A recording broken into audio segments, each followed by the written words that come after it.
Me? We'll send someone in.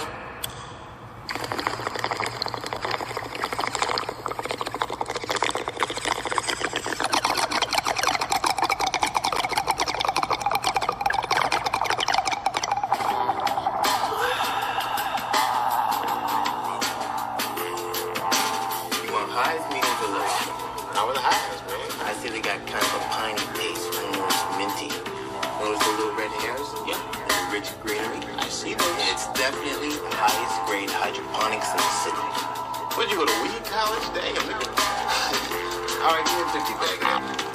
Ah, man, we gotta go. Train, go to work. Let's go.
Hey guys, what is up?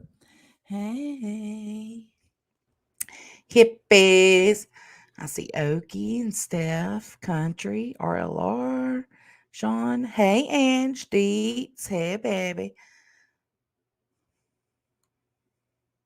Hey, Steph B. Skip to Malou, True Texan, Rockabit, Carol freaking Claus. Hey, Lurker. Hey, guys. Excuse me. I just wanted to go over the Gilgo Beach murders. I'm, I've been trying to find time to throw a live together and to go over it. And I said, well, I've got an hour. Let me go ahead and do it. Thank you. Yes. Don't forget to give me a like, guys. Hey, D. Give us all the info. What's up, my biddies? Hey, Shambles. Hey, Kate. Hey, Shabby.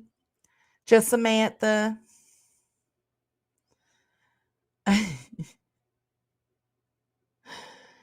Literally Davis fam. Okay. So I'm going to just kind of give like a brief synopsis and then we'll jump straight to the paperwork. Okay. An architect has been charged over the deaths of 3 out of up to 11 victims in the Gilgo Beach murders in New York State over a decade ago. Rex Heuermann, 59, is charged with killing Barthelemy, Megan Waterman, and Amber Costelo. He is suspected in a fourth woman's death. On Friday, the married Long Island father pleaded not guilty. Detectives say that they matched DNA from pizza that the suspect ate to genetic material found on the women's remains. The pizza did him in.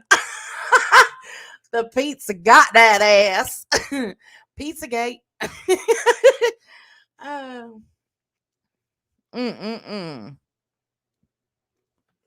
Suffolk County Police Commissioner Rodney Harrison told a news conference on Friday Rex Heuermann is a demon that walks among us, a predator that ruined families.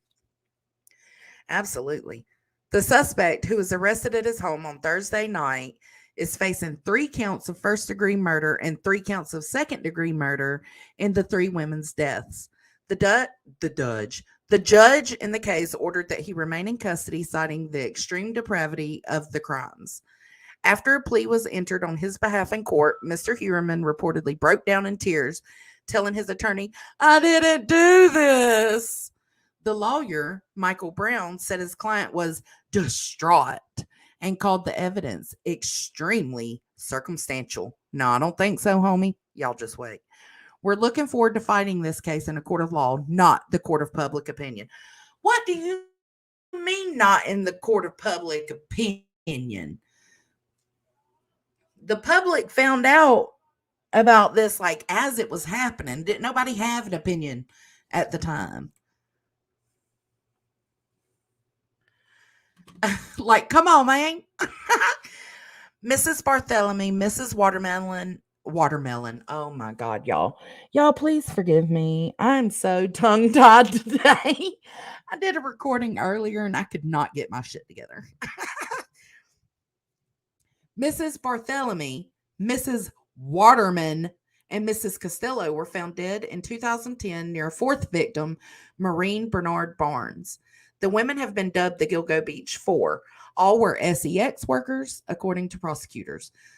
Suffolk County District Attorney Ray Tierney told Friday's news conference that each of the four victims were found similarly positioned, bound in a similar fashion by either belts or tape, with three of the victims found wrapped in a burlap type material. The local prosecutor said the case against Mr. Heuermann was built on mobile phone records linking him to the victims, as well as to a pickup truck that was seen near one of the victims' homes. He allegedly communicated with the victims using burner phones, which he later disposed of.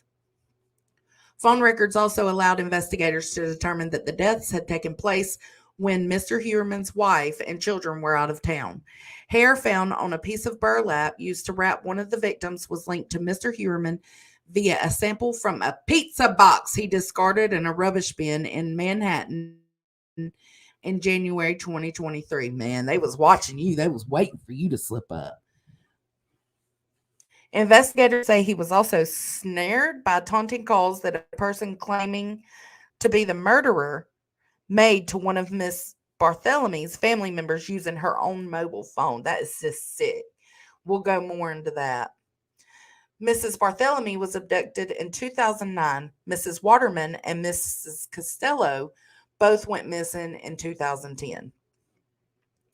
Mr. Heuermann is also a prime suspect in the death of Mrs. Brainard-Barnes, who was abducted in 2007, although he has so far not been charged with her death. In 2010, police were searching for one missing woman, Shannon Gilbert, when they discovered the remains of four others. Altogether, 11 sets of human remains were found on the same stretch of Gilgo Beach between 2010 and 2011, linked to 9 women, 1 man, and a toddler. The identities of 4, including the toddler, her mother, and the man, remain unidentified. Mrs. Gilbert's remains were eventually found, and an official postmortem examination was inconclusive. Her family believes she may have been murdered, a theory supported by an independent autopsy that they commissioned. A new task force to investigate the Gilgo Beach murders was formed in February 2022. Mr. Heuermann became the focus of the investigation within a month. Within a month, Mr. Tierney said. More than 300 subpoenas and search warrants were issued by investigators on the case.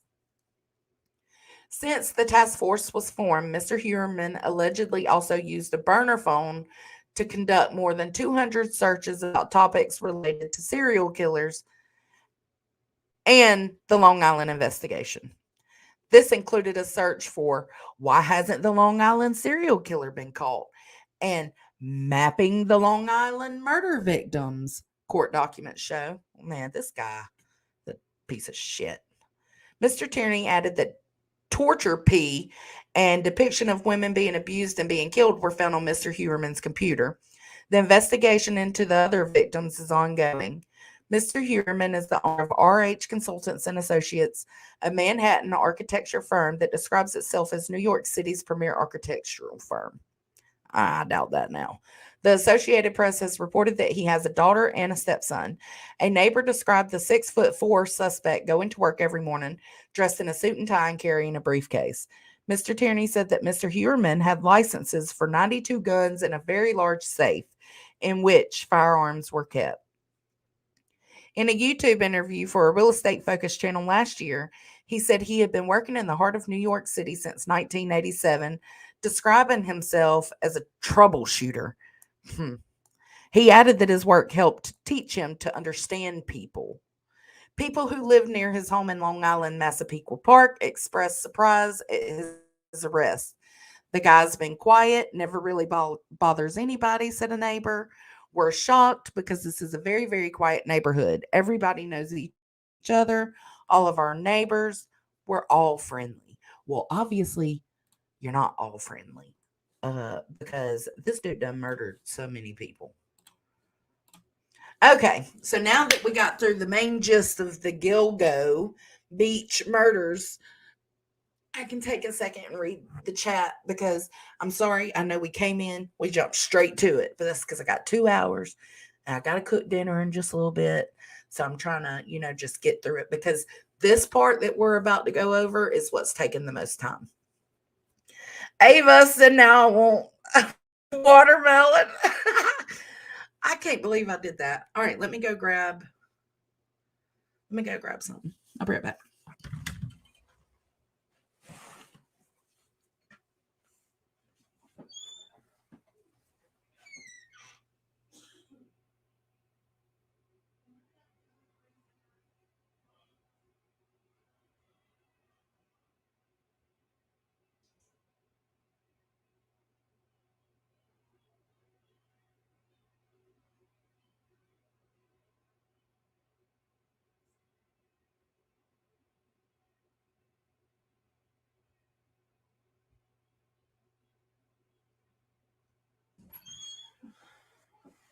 All right.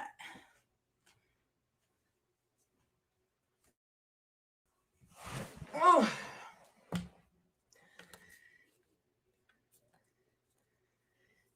Okay. Hola. Hola, hola. It's up to over 200 guns. He had 2 storage units. That's wild, man.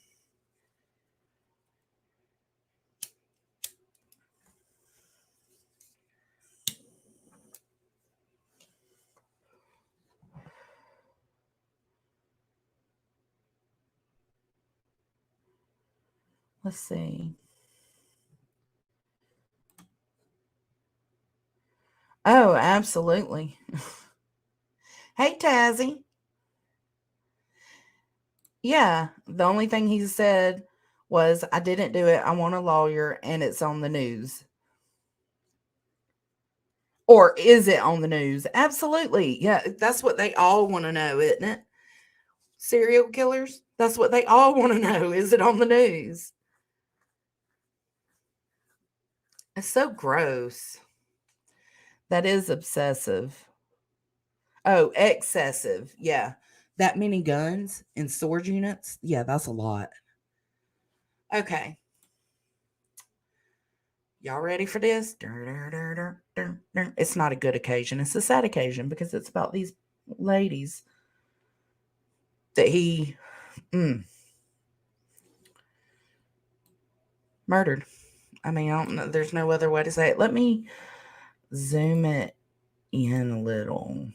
Or do y'all want me to zoom it, make it closer so y'all can see? Screw it. I'll just leave it how it is. And then I'll move it like this. And then I'll hide the comment. Yeah, small army with the wife filing for divorce. Now I wonder if we'll take the notoriety to talk. I mean, I hope he does. I doubt it. He doesn't seem like that type. Hey, Stifler.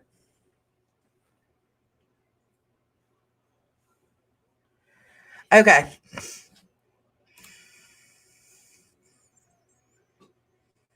Hold on before I start. Hey, France.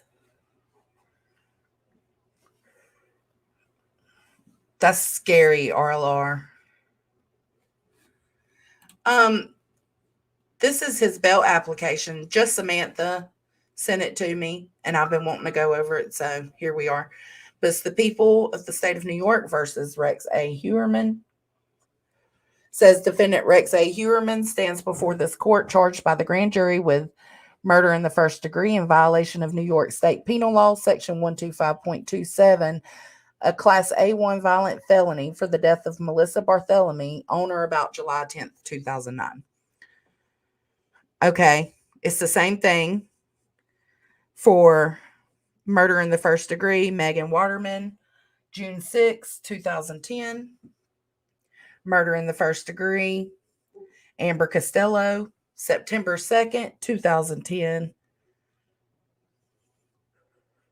So 2009, 2010, 2010.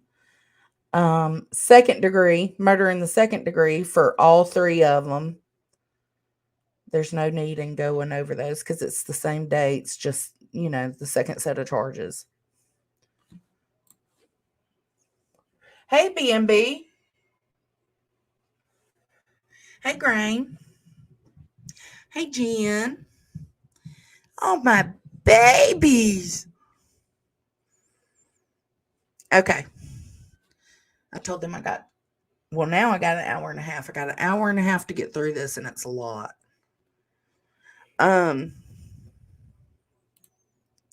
Trigger warning, I guess. Because it's not great. And it's, it kind of leads into the details. I would say the first parts aren't so bad. It's when I start leading the list of what he Googled that's so bad.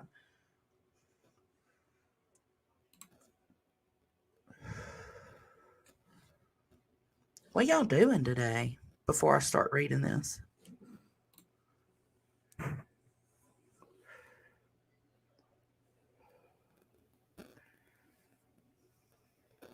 I'm good, baby. Okay. I love you. No, you can throw out whatever you know, just Samantha. I love you. I love you too.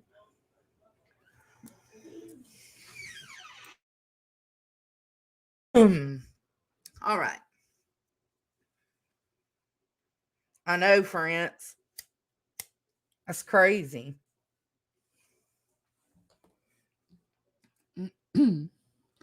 Okay, here we go. I'm going to read a little bit and then I'll pause. As described below, based on the serious, heinous nature of these serial murders, the planning and forethought that went into these crimes, the strength of the people's case, the length of incarceration and defendant faces upon conviction, the extended period of time that this defendant was able to avoid apprehension, his recent searches for sadistic materials, CP, images of the victims and their relatives, counter surveillance conducted online as to the criminal investigation, his use of fictitious names, burner email and cell phone accounts, and his access to and history of possessing firearms. The only means to ensure defendant Rex A. Heuermann's return to court is to remand him without bail. Discovery of the victims. So this is a synopsis, and then it's going to break down to each victim, okay? So this discovery of the victims. On December 11th, 2010, police officer John Malia was conducting a training exercise with his canine partner, Blue, along Ocean Parkway in Gilgo Beach, Suffolk County, New York. During the course of the training exercise, Blue located a set of human remains. The remains were later identified to be those of Melissa Barthelemy. 2 days later, on December 13th, 2010, the SCPD continued to search in proximity to where the remains of Melissa Barthelemy were recovered. On that date, members of the SCPD found 3 additional sets of human remains within 1/4 mile of the first discovery. See image below. These 3 additional sets of remains were identified as those of Maureen Brainard-Barnes, Megan Waterman, and Amber Costella. The cause of death of all 4 women was determined to be homicidal violence. So, number 1, right here. Let me see if I can. So, right here, number 1 is where Maureen Brainard-Barnes was located. the first day when Blue found her. And then 2, 3, and 4 were the other 3 women found. Okay, let me check chat for a second.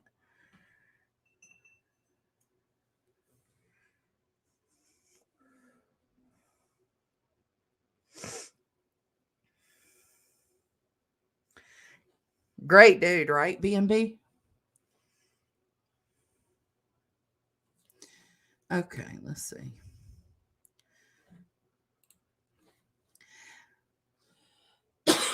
The investigations into these deaths were linked as, in addition to other factors, the victims each appeared to have been placed in close proximity to one another, 22 to 33 feet from the edge of the parkway. All were petite females, approximately 22 to 27 years old, believed to be working as SEX workers. All had missing clothes and personal possessions. All had been killed by homicide. All had contact shortly before their disappearances with a person using a burner cell phone and the cell phones of 2 of the 4 victims. Okay.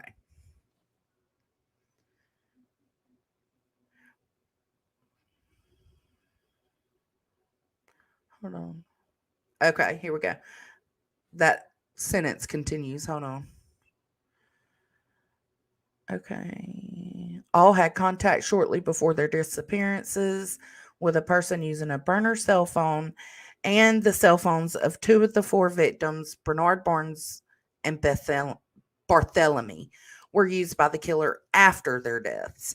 In addition, each of the 4 victims were found similarly positioned, bound in a similar. Okay, we read that.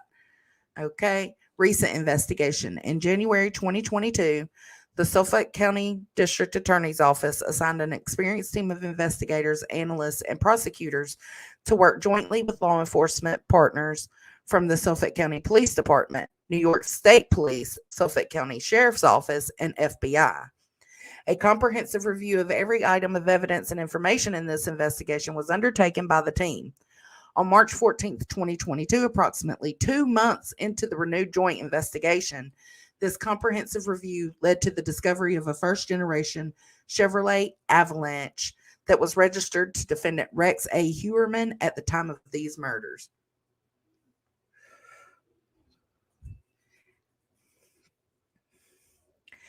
As described below, this was significant because a witness to the disappearance of Amber Costello identified a first-generation Chevrolet Avalanche as the vehicle believed to have been driven by her killer. This discovery led to a comprehensive investigation of defendant Heuermann, which consisted of over 300 subpoenas, search warrants, and other legal processes to obtain evidence.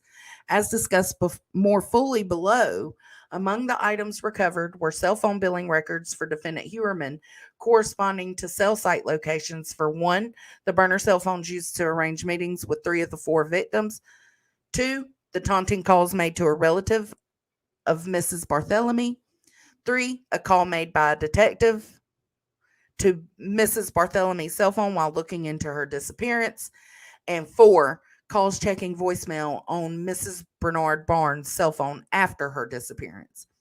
In addition, Heuermann lived in Massapequa Park, where the victims were believed to have disappeared from, and he worked in Midtown Manhattan, in the vicinity where the taunting calls were made to the sister of Mrs. Barthelemy. As set forth more fully below, defendant Rex A. Heuermann is believed to be the person who used the burner cell phones to communicate with each of the 4 victims prior to their disappearance, and who used Mrs. Brainard-Barnes' cell phone and Mrs. Barthelemy's cell phone after their deaths. Both defendant Heuermann and these burner cell phones had significant connections to both Midtown Manhattan and Massapequa Park, New York.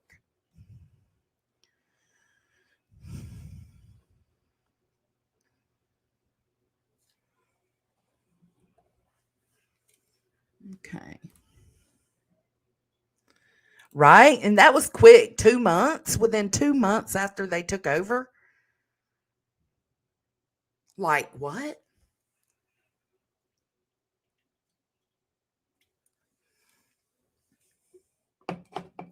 Dietz is beautiful.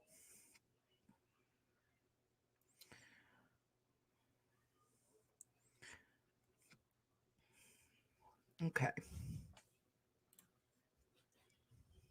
The disappearance and murder of Maureen. Hold up.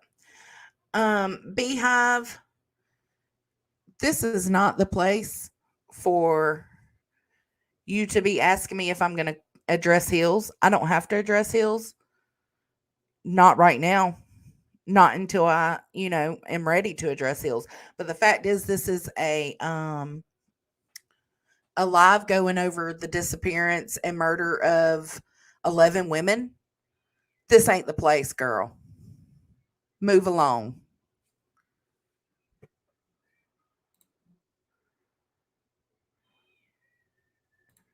Yeah, I did. I have already addressed Hills, but I don't have to address her again until I'm ready.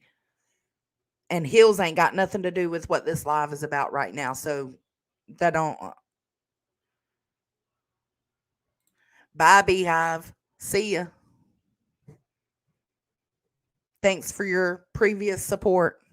I won't miss you. Bye. That is so selfish. How selfish is that? To come in on a live where I'm reading documents about 11 murdered women, 4 specifically in this document, and you want to ask me to talk on Hills? I think these women are a little more important. Sorry. The disappearance and murder of Maureen Brainard-Barnes. Maureen Brainard-Barnes was last seen on July 9th, 2007 in New York City. At that time, she was believed to be working as a SEX worker. On July 6, 2007, Mrs. Brainard-Barnes' cell phone was contacted by a burner cell phone.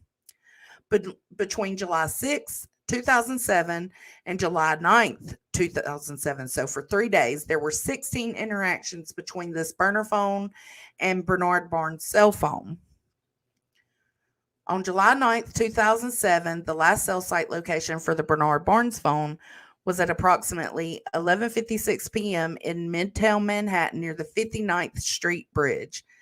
Thereafter, the Brainard-Barnes cell phone had no further activity until July 12th. So she went missing July 9th, 11:56 p.m. That was the last place her phone had any activity until July 12th.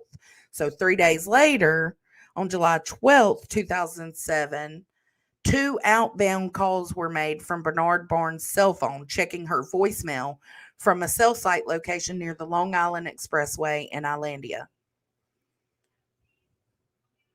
Can you imagine checking a cell phone or her voicemail? What?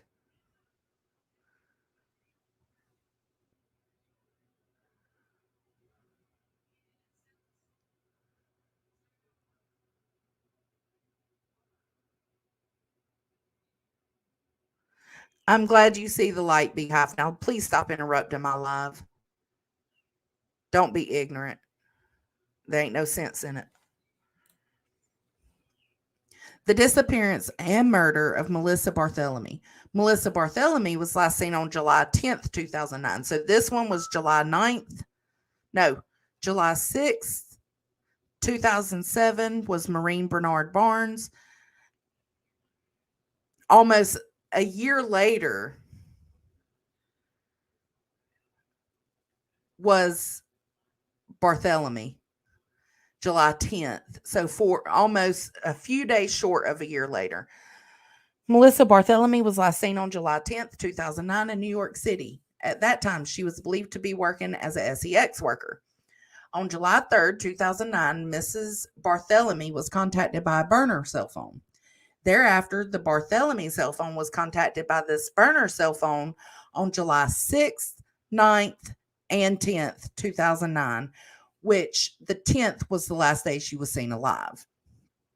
On July 10th, 2009, cell site records indicate the burner cell phone traveled from Massapequa Park to Midtown Manhattan.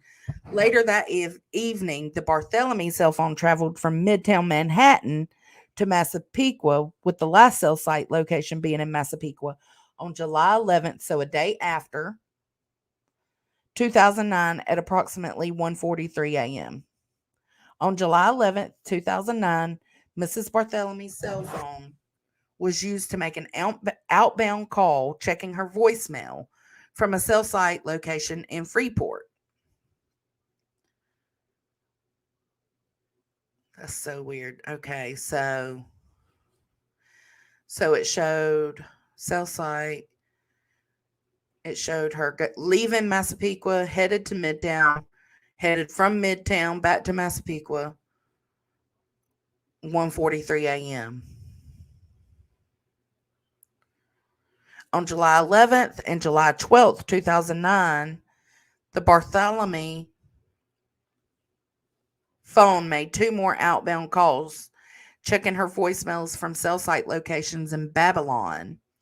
On July 17th, July 23rd, August 5th, August 19th, and August 26th, 2009, the Barthelemy phone made taunting phone calls to Mrs. Barthelemy's family members, some of which resulted in a conversation between the caller, who was a male and a relative of Melissa Barthelemy, in which the male caller admitted killing and sexually assaulting Miss Barthelemy.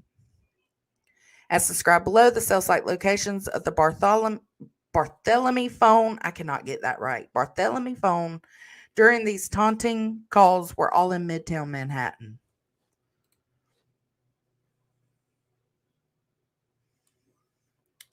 Is Beehive gone?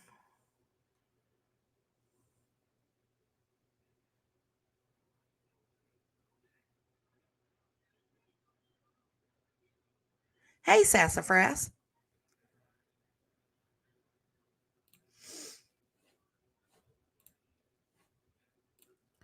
The disappearance and murder of Megan Waterman. Megan Waterman was last seen alive at the Holiday Inn in, I don't know how to say that, H, New York, on June 6, 2010. So, 2007, 2009. So, 2007, 2 years later was 2009. Jeez. And then this one was 2000. Okay. Okay. Megan Waterman was last seen alive at the Holiday Inn in H, New York on June 6, 2010 at approximately 1:30 a.m. At that time, she was believed to be working as a SEX worker. On June 5th, 2010, Mrs. Waterman's cell phone was contacted by another burner cell phone, which had just been activated that day. Thereafter, the Waterman phone communicated with this burner cell phone on June 6, 2010 at approximately 1:31 a.m., which is around the time Megan Waterman was captured on video surveillance exiting the Holiday Inn in H, because I don't know how to say that word, for the last time. Following that communication, the burner cell phone had no further phone activity. However, cell site records showed that the Waterman phone traveled to Massapequa Park, with the last cell site location being in Massapequa Park at approximately 3:11 a.m. in the vicinity of the residence of defendant Heuermann. The disappearance and murder of Amber Costella. Amber Costella was last seen alive on September 2nd, 2010. So same year, July, August, at 3 months later. Leaving her residence at 1112 American Avenue in West Babylon during the late evening hours. At that time, she was believed to be working as a SEX worker. On September 1st, 2010, the day prior to the disappearance of Amber Costello, Mrs. Costello's cell phone was contacted by a burner cell phone. On September 1st, 2010, this burner cell phone had communications with the Costello phone at approximately 11:33 p.m. and 11:34 p.m. During those communications, the burner cell phone connected to cell site towers in West Amityville and Massapequa Park. Thereafter, the burner cell phone traveled to West Babylon in proximity to the residence of Amber Costello and had contact with the Costello phone at approximately 12:05 a.m. on September 2nd, 2010. So this is him headed to Mrs. Costello's house. According to witnesses, around the time of these communications between the burner cell phone and the Costello phone on September 1st to 2nd, a prostitution client showed up at Mrs. Costello's residence located in West Babylon, New York. After the client entered the home, a ruse was executed on the client whereby a person pretended to be the outraged boyfriend of Amber Costello, and the client left from the residence while Amber Costello retained the money the client had brought to pay for her services. Based upon interviews, that client was described as a large white male, approximately 6'4" to 6'6" in height, in his mid 40s with dark bushy hair and big oval style 1970s type eyeglasses. A witness described him to police as appearing like an ogre. That must suck. I'm sorry. They said he looked like a whole ogre. Furthermore, a witness noticed a first generation Chevrolet Avalanche parked in the driveway of the residence. According to the witness, following the ruse, this client said he was just her friend. Tell her I'll give her a call, and walked out the front door. Thereafter, at approximately 1:18 a.m. on September 2nd, so right after he leaves, the burner cell phone sent a text message to the Costello phone which stated, "That was not nice to do. Basically, do I get credit for next time?" Phone records showed that the burner phone was located in Massapequa Park within 2 minutes of this text message being sent. According to a witness, later the next day on September 2nd, 2010, Mrs. Costello was again contacted by the same client that was in the house the night before with the avalanche. Further, Amber told us that he wanted to see her again, but he didn't want to come back to the house because of her boyfriend. Thereafter, on September 2nd, 2010, at approximately 9:32 p.m., the same burner cell phone from the previous evening again communicated with the Costello phone. During this communication, the burner cell phone used a cell site location in Midtown Manhattan. Following this communication, and based upon the cell site records, the burner cell phone traveled to Massapequa Park and had contacts with the Costello phone at approximately 10:39 p.m. and 11:05 p.m. Cell site records for the burner phone indicate that at approximately 11:17 p.m., the phone traveled to West Babylon in proximity to the residence of Amber Costello.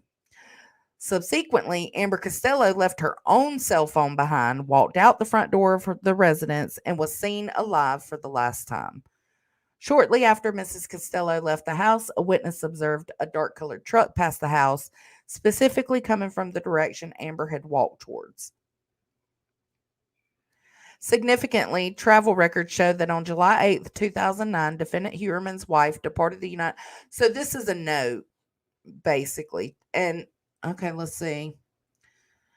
So this is records established that defendant Heuermann's wife was out of New York for the disappearances of Barthelemy, Waterman, and Costello. These are telling you how they know she was out of New York. Significantly, travel records show that on July 8th, 2009, defendant Heuermann's wife departed the United States for Iceland.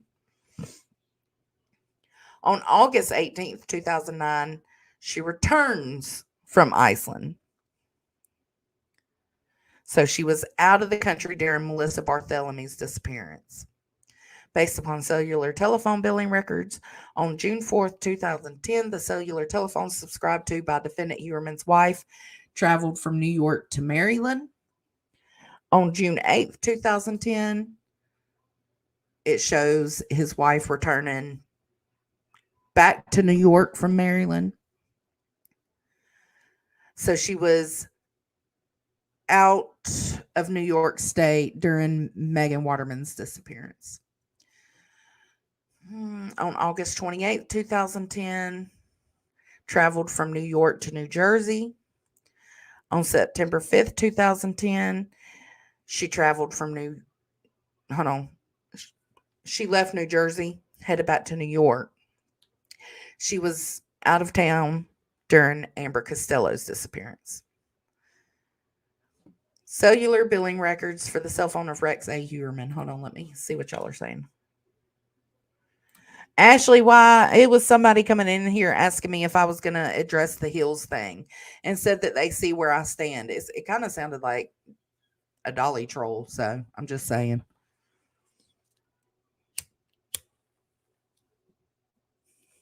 You can miss me with that shit. I'll approach that when I'm ready.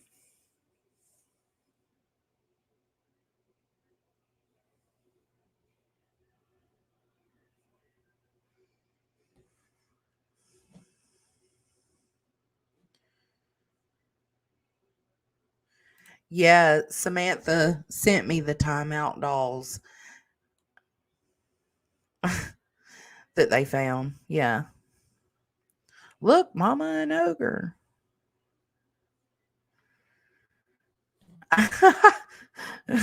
Grandma. Yeah. I might be able to upload them. I'll see if I can. All right. During the times of the disappearances and murders of the victims, defendant Heuermann owned an architectural business location in Midtown Manhattan. And this business was the name subscriber of Heuermann's cell phone, which was active during the times of the victims' disappearances and subscribed to Heuermann's home address in Massapequa Park. Although cell site records from that time period no longer exist, investigators obtained cellular billing records which showed general location information for Heuermann's cell phone. A review of these records, as well as Heuermann's American Express records, showed numerous instances where Heuermann was located in the same general locations as the burner cell phones used to contact the victims, as well as the use of Brainard-Barnes and Barthelemy cell phones when they were used to check voicemail and make taunting phone calls after the women disappeared. Significantly, investigators could find no instance where Heuermann was in a separate location from these other cell phones when such a communication event occurred. They linked him with all the cell phone data. They got that ass. For example, on July 10th, so this is just used to help you understand. On July 10th, 2009, the last day Melissa Barthelemy was seen alive, both the burner phone and defendant Heuermann's phone were in the area of Massapequa and traveled together towards New York City, together at the same time. Therefore,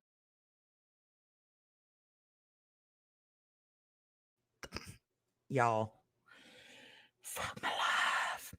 Therefore, both Mrs. Barthelemy's phone and Heuermann's phone traveled eastbound towards Massapequa. On July 14th, 2009, at approximately 7:15 p.m., cell site records indicate the burner phone used to contact Mrs. Barthelemy prior to her disappearance had activity in Manhattan.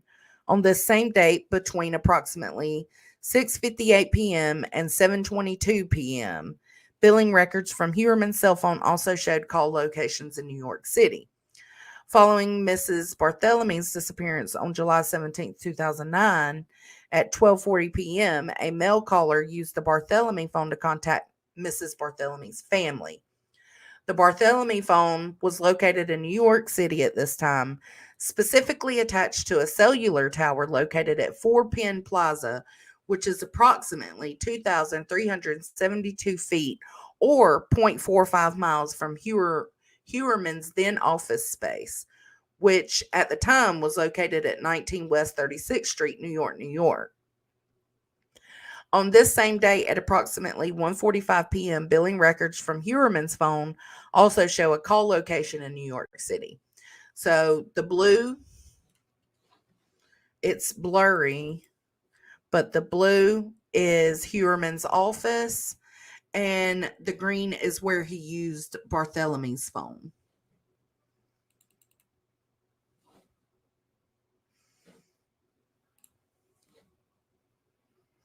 On July 22nd, 2009 at 6:51 p.m., cell site records indicate the burner cell phone had activity in New York City, specifically attached. Hold on, that's the same exact thing.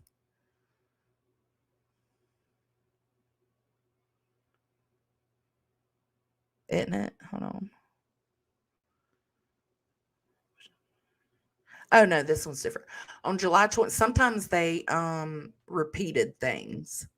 So I have to be careful with that.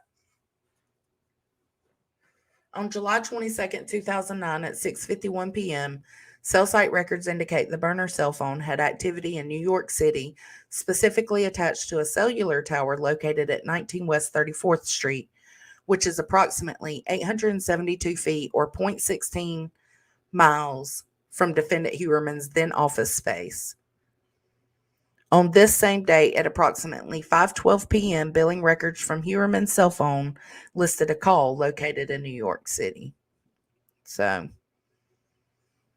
this is his office space.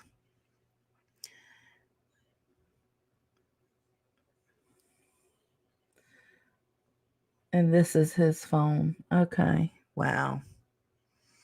On July 23rd, 2009, at approximately 1:39 p.m., no, that's the same one. Okay.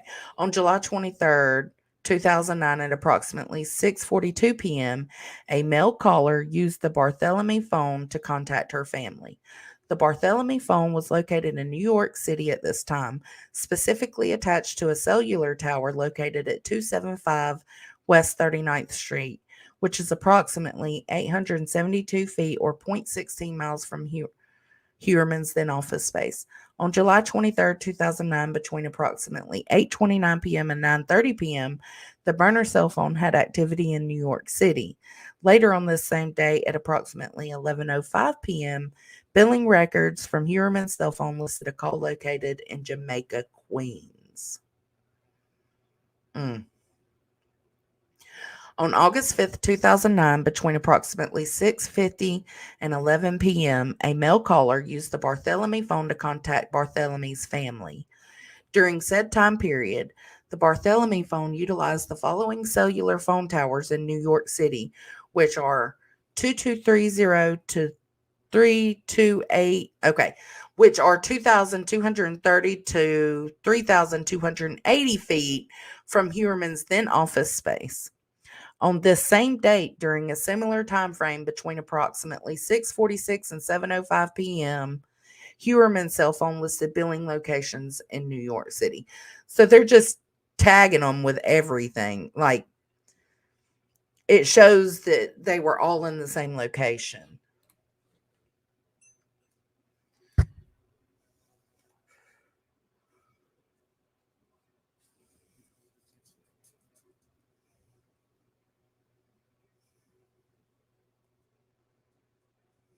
Yeah, I would think so, just Samantha. I seen those interviews. I call bullshit. We'll come back to this diagram. On August 10th, 2009, based upon subpoenaed travel documents, Heuermann departed for Iceland and all phone activity for Barthelemy phones stopped. On August 18th, 2009, so 8 days later, Heuermann returned from Iceland and phone activity for the Barthelemy phone resumed the next day. On August 19th, 2009, at 7:23 p.m., a male caller used the Barthelemy phone to contact Barthelemy's family. Cell site records indicate. Hold on. Nope, we've read that one too. See? On August 20. Okay, so these are all the different times. So 11:29 to 11:34 a.m. he called the family again. Okay. So here we go. These are the dates he called her family. July 23rd, August 5th, August 10th, August 19th, and August 26th. And it shows for each one the little map. But I'm going to show. This is those dates. Okay.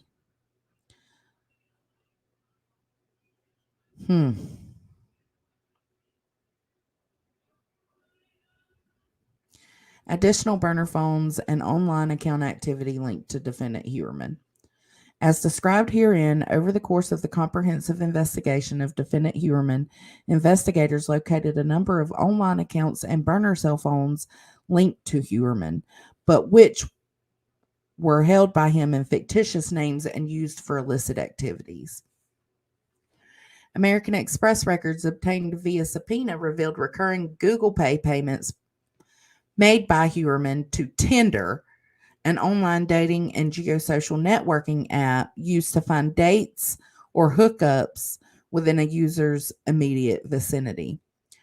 Records were then obtained from Tinder, which revealed that the Tinder profile was set up in the name Andy, which is Heuermann's middle name, is Andrew, with links to a burner cell phone 347-885-1697, subscribed in the fictitious name of Andrew Roberts using an email account springfieldman9@aol.com.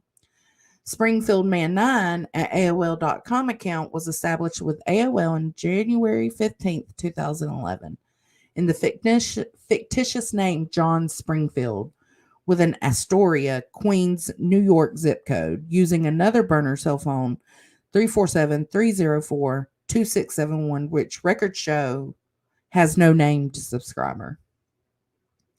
Records obtained from Verizon showed that defendant Heuermann's cell phone was used on December 11th, 2022 for a period of over 3 hours to access the fictitious Springfield Man 9 AOL account. So he was, oh my God, he was on Tinder as recent as December 11th, 2022.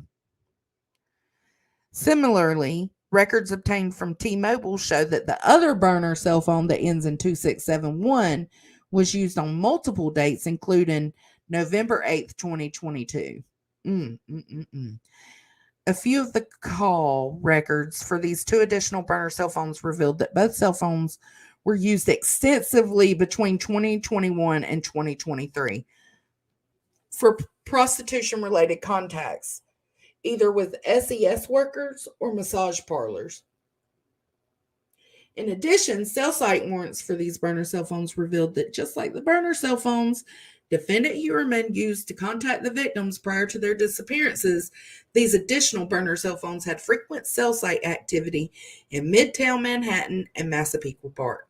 Specifically, the records revealed that both of these burner... Okay, hold on. Let me go back up.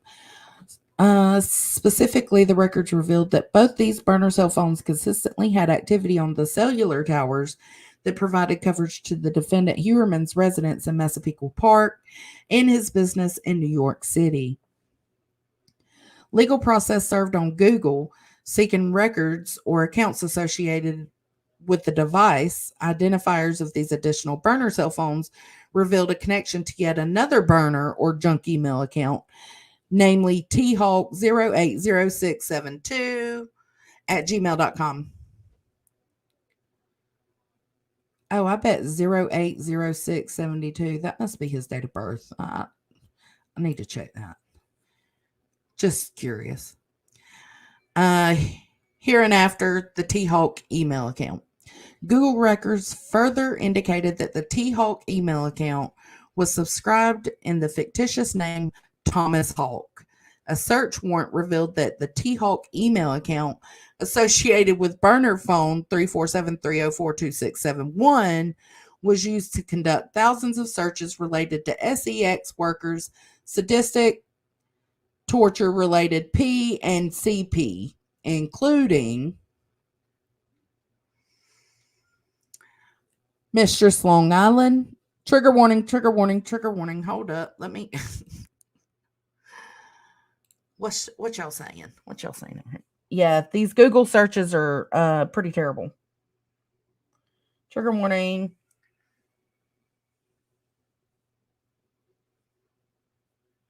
Could you imagine your family member missing and somebody taunting you and calling you and telling you that they murdered your family member? That's so sad. All right. Trigger warning's done. Okay. Mistress Long Island, mature escorts Manhattan, girl begging for blank, teen girl begging for blank, pretty girl with bruised face P, torture redhead P, 10-year-old schoolgirl, something completely blanked out. I can imagine what it is. Skinny redhead tied up P, short fat girl tied up P, tied up in ard P, tied up blank tied up P, tied slave force fed blank and crying P. Sorry, y'all, I gotta be careful when saying these. Girl hogtied torture P, 10-year-old blonde hair girl, chubby 10-year-old girl, black girl 10 years old, girl with face beat up, chubby 10-year-old girl crying, 13-year-old schoolgirl, age 12 child girl with blonde hair and blue eyes, blonde hair girl young depressed, teen girl oiled bodies, preteen girl with makeup, nude slave girls, old janitors blank little schoolgirl, crying girl painful blank, schoolgirl crying teen P. Woo! That is disgusting. That is fucking terrible. Oh, yeah. Yeah. Was it? What is the one blanked out? Give me a hint. How can I don't know. Can you hint that? Hold on, y'all. Let me go potty.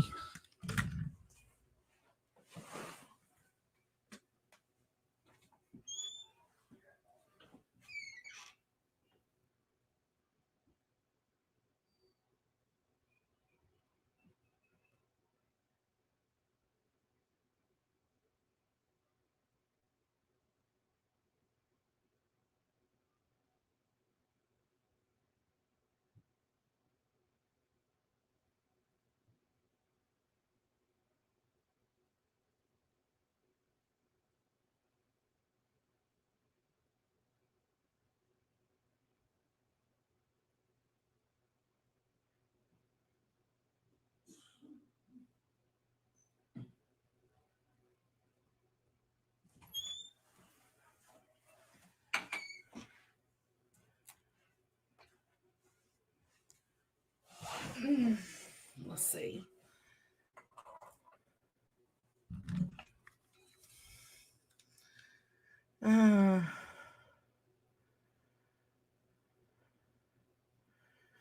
I know, just Samantha.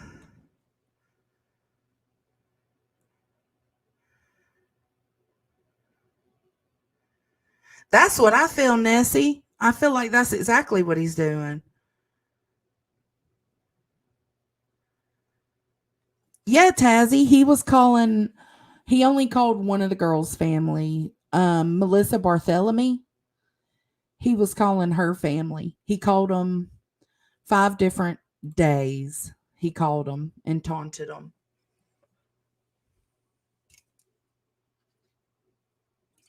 Okay. Still a trigger warning, guys. The T-Hawk email account was also used to conduct in excess of 200 searches between March 22. Okay, so he knew something was going on. Between March 2022 and June 2023. So let's March, April, May, June. So 9 months. He knew something was up.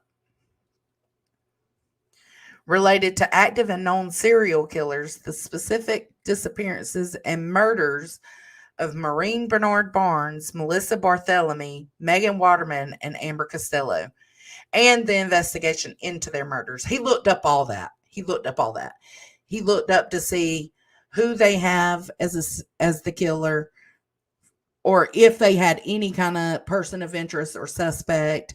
And then he looked up each and every one of his victims' info, like articles and stuff.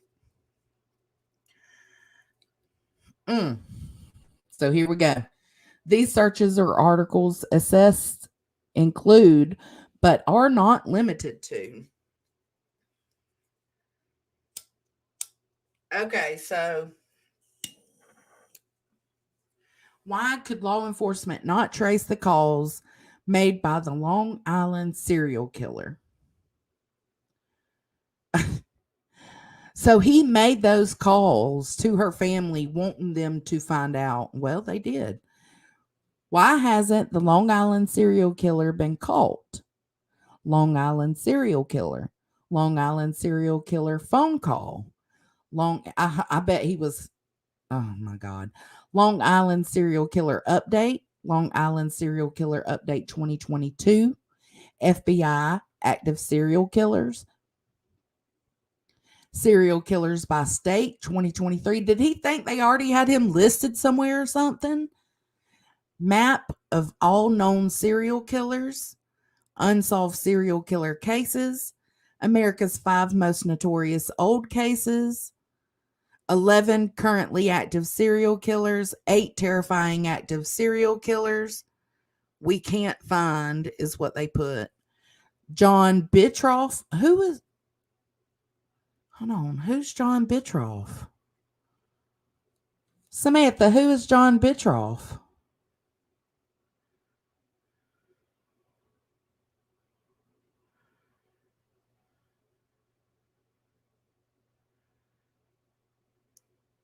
Who is this guy? Do I need to Google John Bitroff?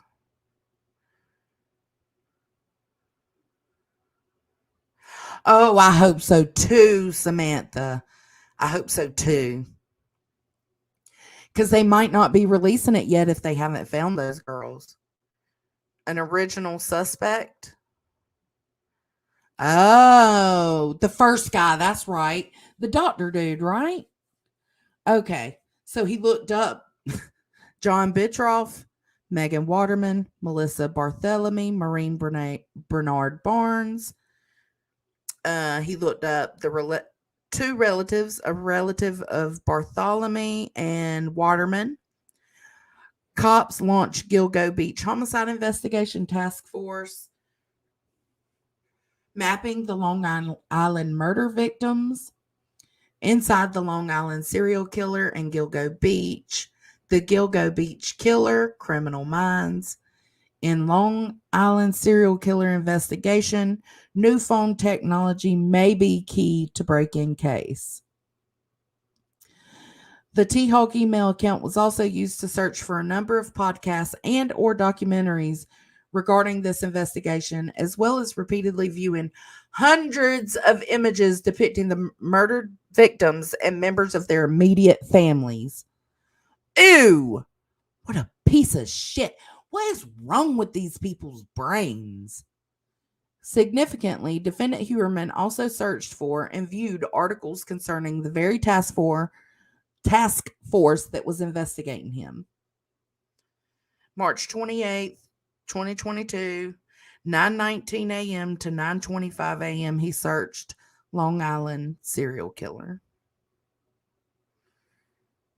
And he looked at this one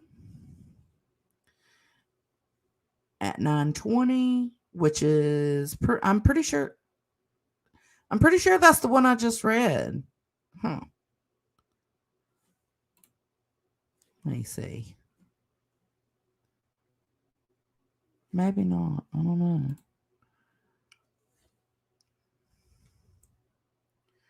A search warrant conducted on the fictitious Springfield Man 9 AOL account further revealed selfie photographs that appeared to have been taken by defendant Rex Heuermann of himself, see below, and sent to other persons to solicit and arrange for sexual activity, further linking Heuermann to the fictitious email account and the burner cell phone ending in 2671 used to establish the account.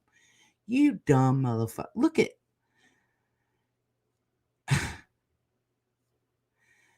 He just looks gross. Look at him taking a pic. Ugh. Defendant Rex A. Heuermann was further linked to the burner cell phone 2671 because on May 19th, 2023, so of May this year, defendant Heuermann was observed by law enforcement via video and field surveillance at a cell phone store in Midtown Manhattan and purchased additional minutes which were added to his burner cell phone. This... You're kidding me.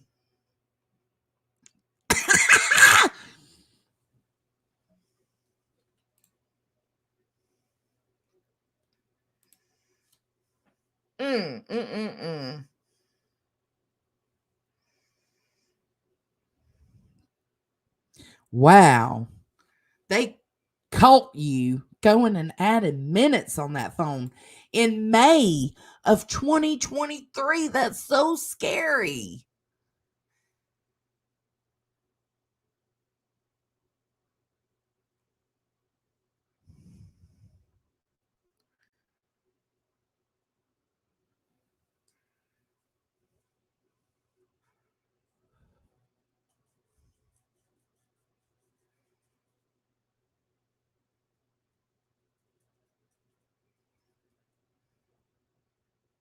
Wow.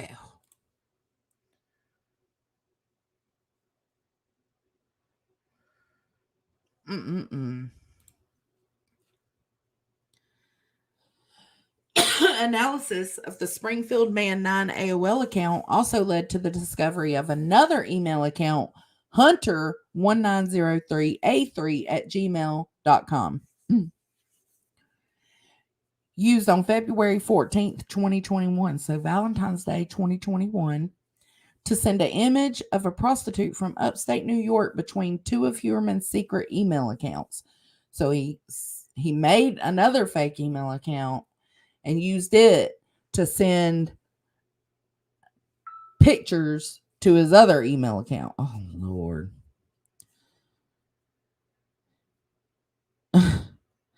It was created, the Hunter Google account was created on February 14th, 2021, using burner cell phone 347-885-1697 as the user's phone number and SMS recovery number, and subscribed in the fictitious name Andy Roberts. Which, if you remember, Andy Roberts is the same fake name that was linked to the Tinder profile, as well as the same alias utilized by defendant Heuermann in communications with numerous potential sex partners, responding to his advertisements for sex, and the fictitious birthday of August 6th. Oh, okay, so that's not his birthday. But they're saying,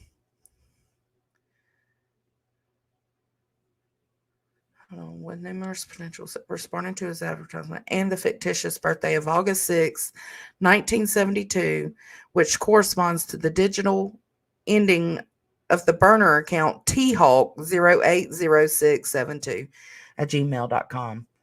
This dummy.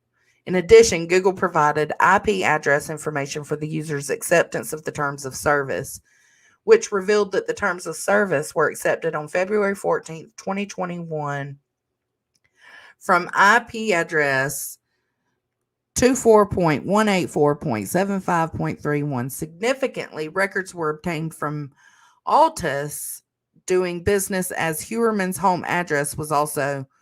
Ooh, my God. That's what you was just talking about in the chat. Who was it? Ed? Ed, you just said that, didn't you? So he activated this burner phone.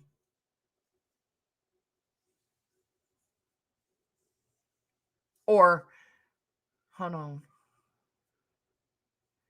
Yeah, he accepted the terms of service for that account at home while he was at home. Moreover, based upon SCPD records for the official website, gilgonews.com, a website maintained by the SCPD to disperse news pertaining to this investigation, defendant Heuermann's home IP address was used on May 23rd, 2020 and July 3rd, 2020 to access the official news concerning this investigation. Records obtained from JetBlue also showed that the same IP address was also utilized to book flights for defendant Heuermann and his wife in 2018. So you just got linked all up. Every kind of way they could link this dude, they linked him.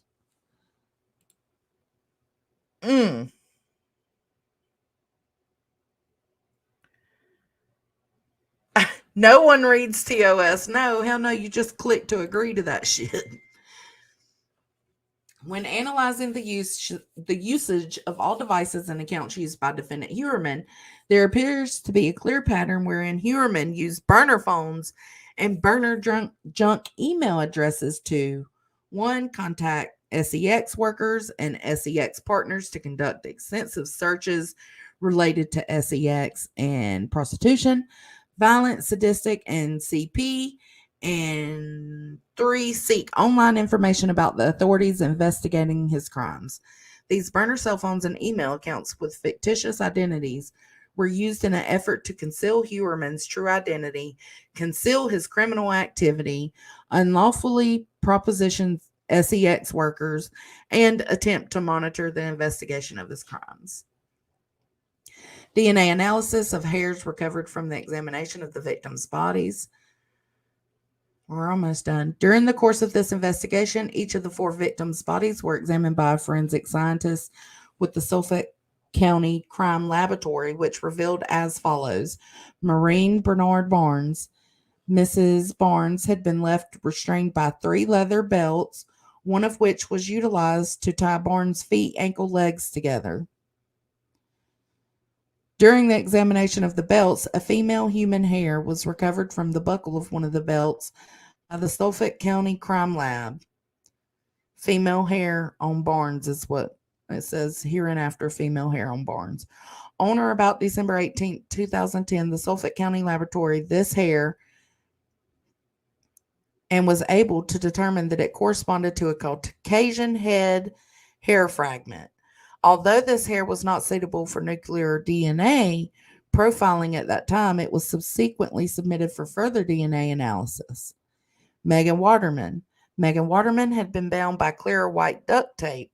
During the course of the examination of Mrs. Waterman's body, 2 female human hairs were recovered, one from outside of the head area and the other from the tape of the head area. Both hairs were recovered in the vicinity of Mrs. Waterman's head. Hereinafter, 2 female hairs on Waterman. Examination by the Suffolk County Laboratory indicated that the 2 female hairs on Waterman exhibited Caucasian European characteristics but were unsuitable for further DNA testing at that time. They were submitted for further DNA analysis. Amber Costella. So they found 1 hair on Bernard, 2 hairs on Waterman, and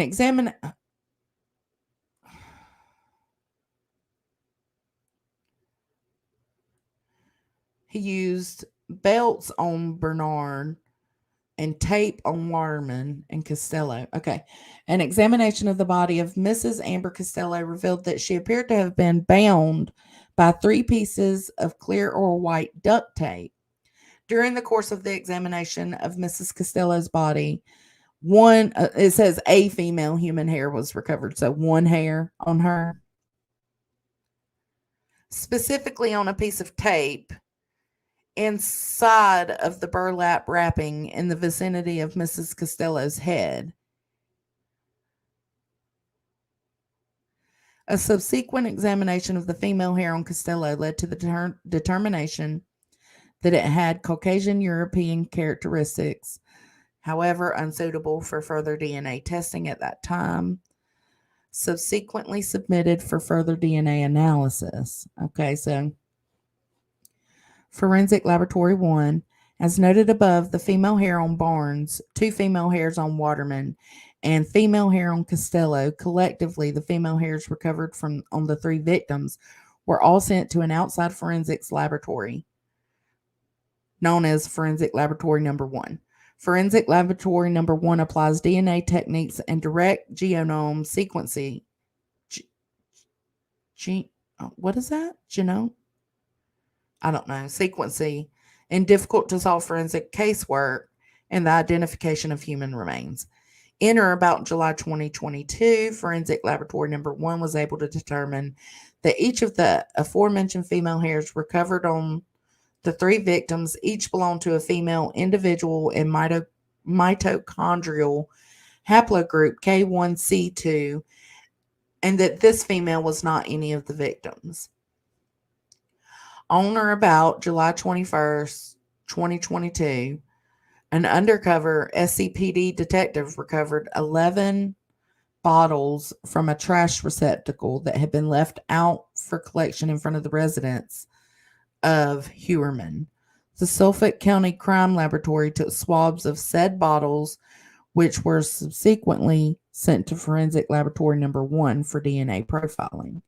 Based on these new submissions, on or about February 24th, 2023, Forensic Laboratory Number 1 was able to conclude that one of the DNA profiles generated from the aforementioned bottles taken from Heuermann's residence indicated a female individual belonging to mitochondrial haplogroup K1C2, which is the same mitochondrial haplogroup as the female hairs recovered from the 3 victims. This profile was then compared against the previously tested female hair sample recovered on the remains of Miss Megan Waterman, which indicated that the two belonged to the same individual or someone closely related. Based upon the investigation and evidence recovered to date, that female is believed to be the wife of defendant Heuermann. God. Well, if she's like me, she sheds like crazy. Hey, Packless.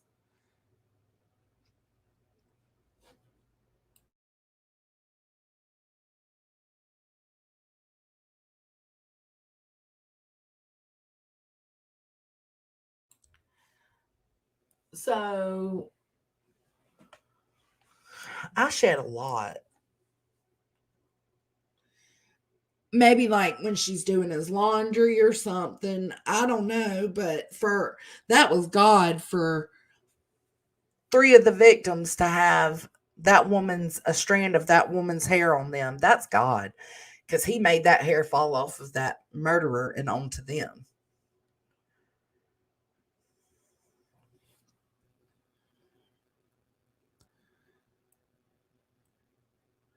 Rope and a stained shirt was taken from basement. Oh my goodness.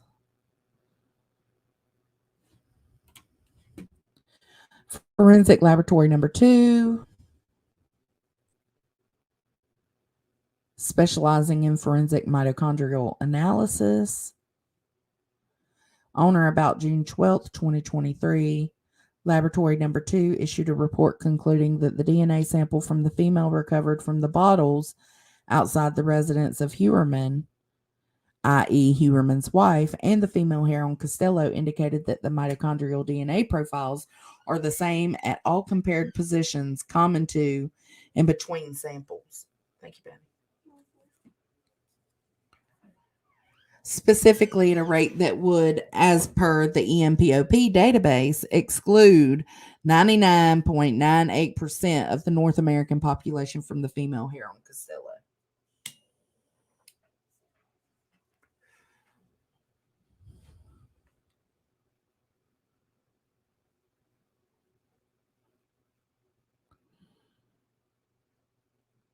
So basically, they matched up. I mean, this.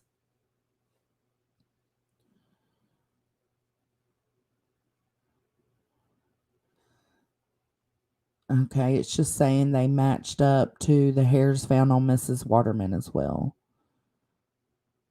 Based on the foregoing, while 99.98% of the North American population can be excluded from the female hair on Costello and 99.69% of the North American population are excluded from the female hair on Waterman, it is significant that RH's wife cannot be excluded from either the female hairs recovered on the remains of Megan Waterman and Amber Costella.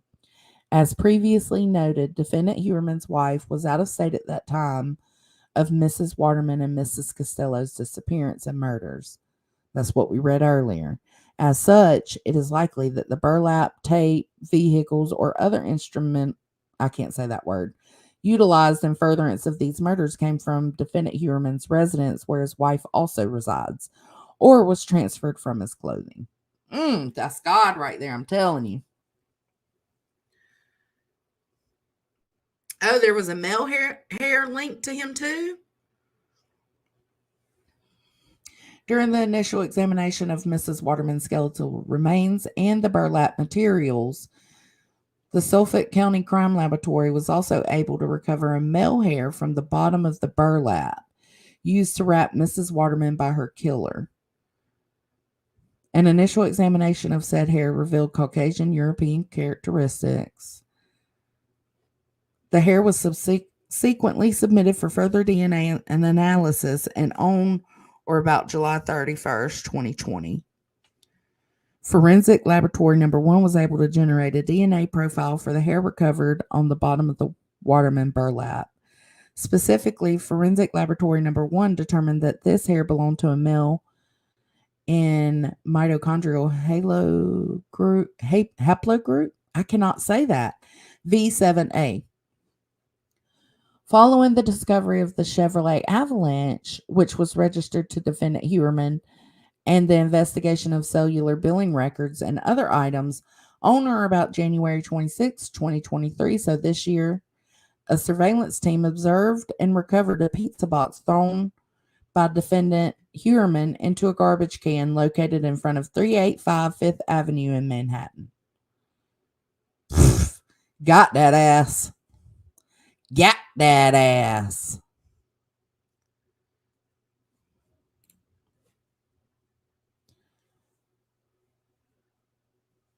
Look at that dirty motherfucker's crust. That just angers me. It looks like a Papa John's box. I don't know if it is, but that looks like their little thing on the side. The pizza box was sent to Suffolk County Crime Laboratory for analysis, where a swab was taken from the leftover pizza crust. The pizza got them fucked up. On or about March 23rd, 2023, the Suffolk County Crime Laboratory sent the swab from the pizza crust abandoned by Heuermann to Forensic Laboratory Number 2. On or about April 28th, 2023, a detective hand-delivered from Forensic Laboratory Number 1 a portion of male hair on Waterman to Forensic Laboratory Number 2 for testing. On or about June 12th, 2023, Forensic Laboratory Number 2 was able to determine as to the male hair on Waterman and the swab from the pizza crust that the mitochondrial DNA profiles are the same. 99.9, it would exclude 99.96% of the North American population from the male hair on Waterman, while 99.96 of the North American population can be excluded from the male hair on Waterman. It is significant that defendant Heuermann cannot be excluded from the male hair recovered near the bottom of the burlap used to restrain and transport Megan Waterman's naked and deceased body.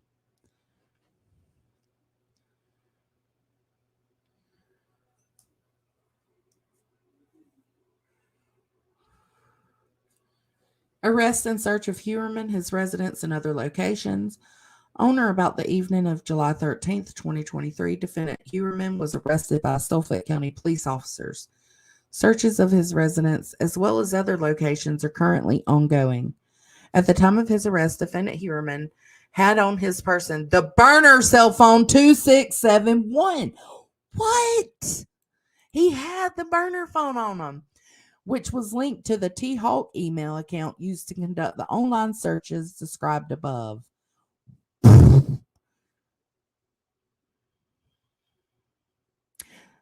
Too bad they don't have the death penalty in New York. Get it together, New York.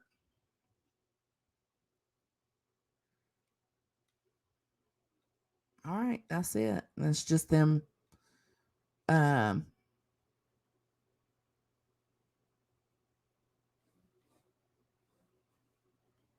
remand without bail is appropriate. Yep. Y'all, like, what the fuck?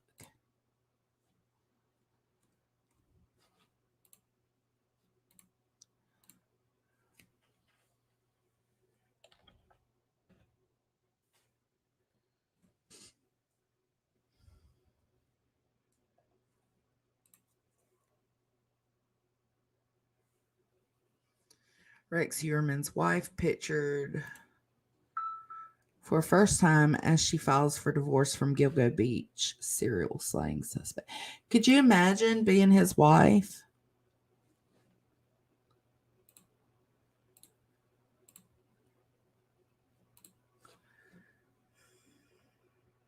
More clues now on the Gilgo Beach murders as that case now expands to multiple states. Nate Foy back in Babylon, New York, following up today. Nate, hello.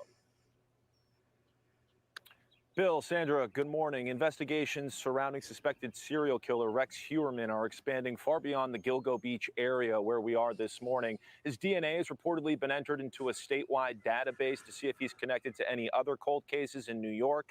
And also, 2 locations where he owns property are now wrapped up in this investigation. Take a look at this picture. A Chevy Avalanche pickup truck belonging to Heuermann was towed away in Chester County, South Carolina. The local sheriff's office there tells Fox they cannot discuss open cases. But in Las Vegas, where Heuermann owns property, take a look at this. The police department tells Fox, quote, "We are aware of Rex Heuermann's connection to Las Vegas. We are currently reviewing our unsolved cases to see if he has any involvement." My God. Meanwhile, investigators are at Heuermann's house for a 6th consecutive day today. They're also at a nearby storage unit collecting possible evidence, not only for the 3 murders that he's charged with, but possibly others as well. Here are some of the cold cases that investigators will look into. You see Valerie Mack, Shannon Gilbert, Jessica Taylor, and an unidentified Asian male. To give you perspective of how close these bodies were found, take a look at this map. In total, 11 victims were found in 2010 and 2011, 9 young women, 1 man, and 1 toddler were all found within miles of each other on the beach, with the Gilgo 4 right there representing the middle of this map. And to give you some more perspective, the Gilgo 4 were found about 3 miles west of where we are this morning.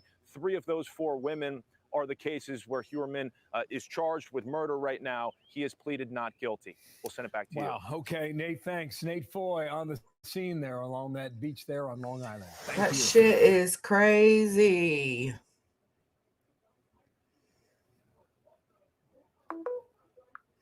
Oh, my phone wasn't charging. Oh, no. All right, let's see. Why does it keep doing that?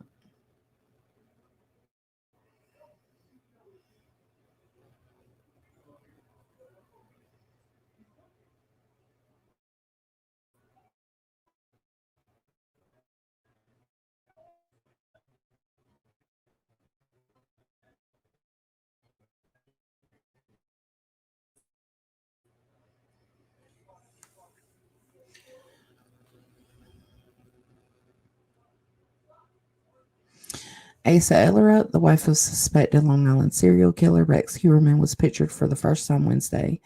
The same day she filed for divorce, and less than a week after New York police arrested her husband on a half-dozen cold case murder charges.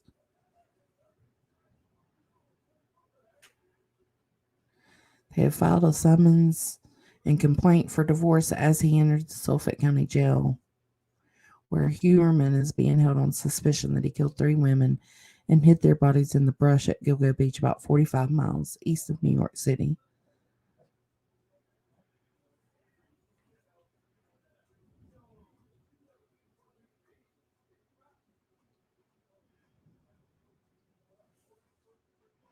So this is her, and this is his daughter, I guess. I don't know.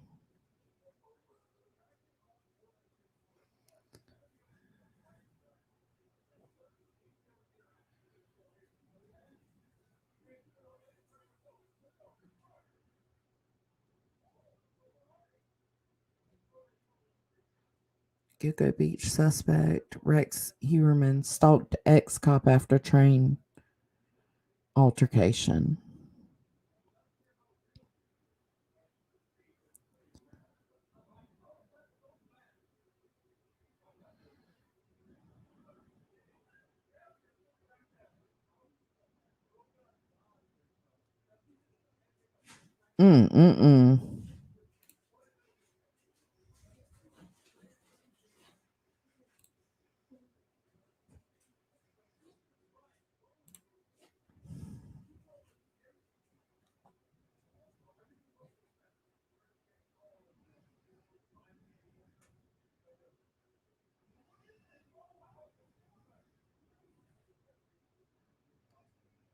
Yeah, they're the wife and daughter. Okay.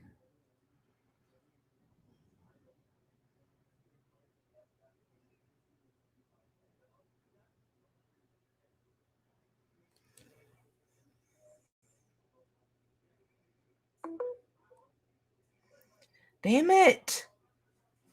I wish this would stop. All right, let me see.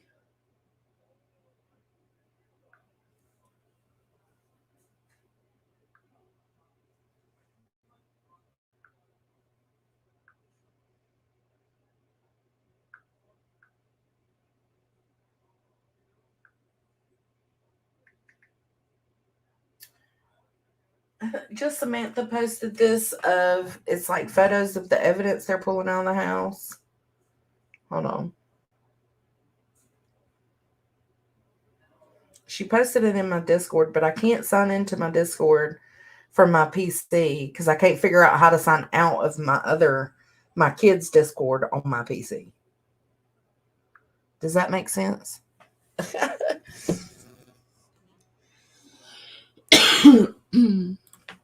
And then it's 4:44. I got 15 minutes and I gotta get off. Hey, Catherine.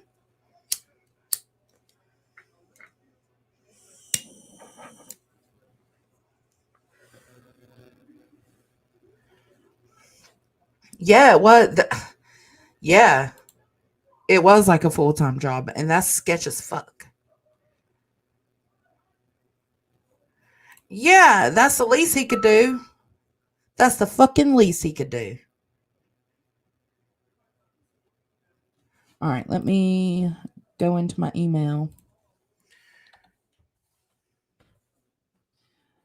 and pull this up that Samantha sent me.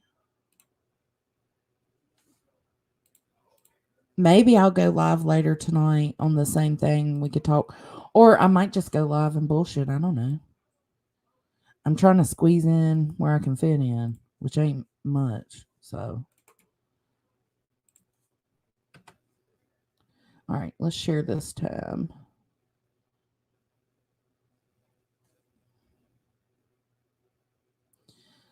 All right. Hold on. This is about to start playing, I'm sure. Cut that shit out. Exclusive. Gilgo Beach serial killer suspect Rex Heuermann had stained, torn shirt and handcuff keys in workshop of his Long Island home.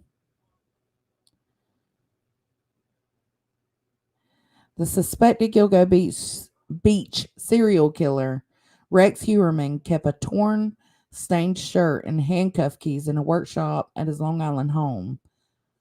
A fleet of forensic investigators are combing through the 59-year-old architect's dungeon-like Massapequa Park home for a 6th day. What?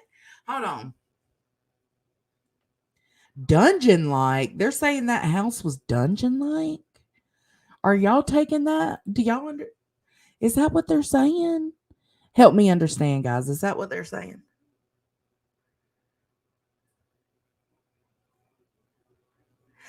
I don't think so. They said it was the mom and daughter. Yeah, that's right, Shambles. There you go. I think it could be daughter's boyfriend. It could just be somebody walking with them for protection. I don't know.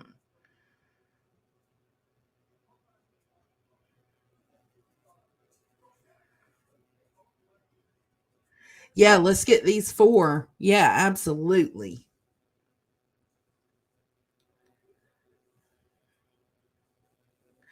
Oh, that's so scary, Catherine. Oh, you heard he was a hoarder too? It's unclear when those specific items were cleared from the home or whether they were tied to the investigation, but officers have been searching the property for trophies that may be linked to the victims. Police on Sunday removed a massive haul of more than 200 weapons from the home. And over the past few days, a range of items, including a child-sized blonde doll kept in a wooden case, a cat, and Playboy magazines have been taken out. So the child-sized blonde doll, a cat, and Playboy magazines have been taken out. Investigators have also been searching 2 storage units connected to Heuermann, and on Wednesday, several boxes were spotted outside of one. Blue tarp and white tents have been erected outside the unit to close off the scene. Oof. So they found something that made them want to look more into it. What is this? 2 men staying in bay and what? Oh.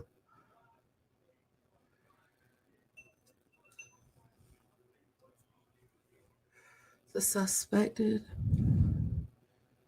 Okay, so this is saying, here's the little list saying torn man's shirt, size something, with a stain in bag, in closet, in workshop. Then keys and handcuff keys in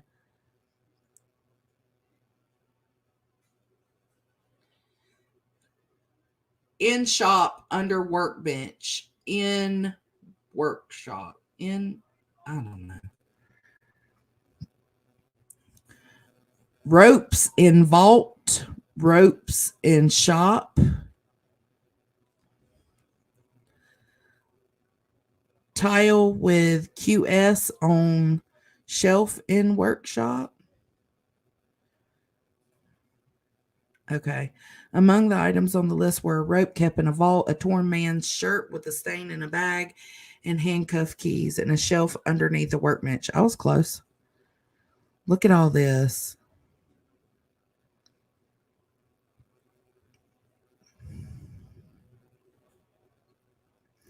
Uh-oh.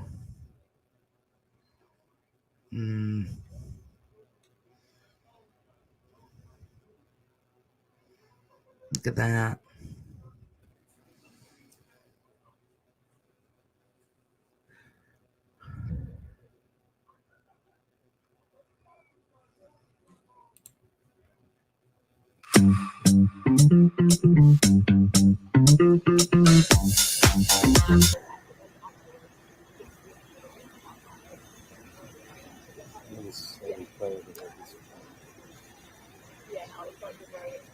So this is outside his house. Not bad though. I gotta see how first. Yeah. Oh, he's pretty. He was pretty. Sorry.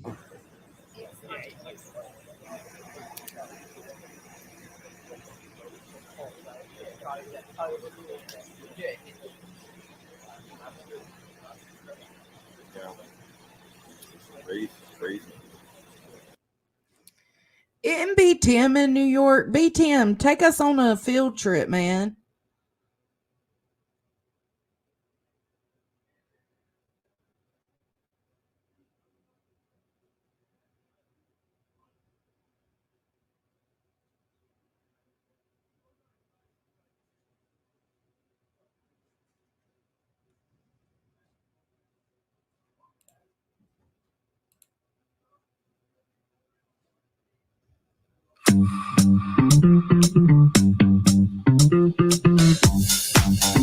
Rex Heuermann. I'm an architect. I'm an architectural consultant.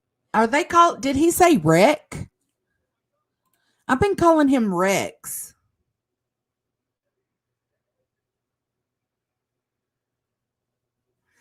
I know. I can't wait for them to search the other property. Yeah, our county sheriffs used to wear. Yeah. Now they wear black, I think. Or navy blue. Okay. No, it's Rex. Okay, I was just making sure. I'm a troubleshooter. Born and raised on Long Island. Okay. Been working in Manhattan since 1987. After more than a decade, police have finally arrested He makes the man me they sick. believe is the Long Island serial killer, also known as the Gilgo Beach Killer. True crime community has been obsessed with this unsolved case, and allegedly so has the guy arrested for the killings, Rex Heuermann. Police uncovered hundreds of searches on his computer about this case. What the defendant was searching. In a 14-month period, he had over 200 searches pertaining to the Gilgo investigation. He was compulsively searching pictures of the victims, but not only pictures of the victims, pictures of their relatives. and he was trying to locate those individuals. In addition to that, there was a lot of torture, porn, and what you would consider depictions of women being abused, being raped, and being killed. Hey, guy, watch your 59-year-old words. architect was taken into custody on July 13th at his Midtown Manhattan office and has been charged with the murders of Melissa Barthelemy, Megan Waterman, and Amber Costelo. The bodies of the three victims, along with one other, Maureen Brainard-Barnes, were found over the course of 2 days in 2010, within a quarter mile of each other along a stretch of highway in Long Island. They would become known as the Gilgo Beach Four. Heuermann has been indicted for the murders of 3 of the victims and is the prime suspect in the 4th. These cases had gone cold for years, but in 2022, a new task force was formed with the express purpose of finding the Long Island serial killer. And at a press conference, police did not mince words when it came to describing the man they arrested. Heuermann is a demon that walks among us, a predator that ruined families. So how did this, quote, predator live and function for all these years without raising suspicion? Well, pretty successfully. Heuermann's arrest came as a huge shock to a lot of people who know him. The Long Island native is an imposing man. He's somewhere between 6'4" and 6'6", weighs more than 250 pounds, but he's been described by several people as being affable. Coworkers even nicknamed him Peter Griffin after the family. Yeah. Let me And a pause colleague- this just in case. B-Tim don't drive. I totally forgot B-Tim don't drive. Well, I mean, did y'all see Duty Ron took the drive out there? If you didn't, you should go watch it.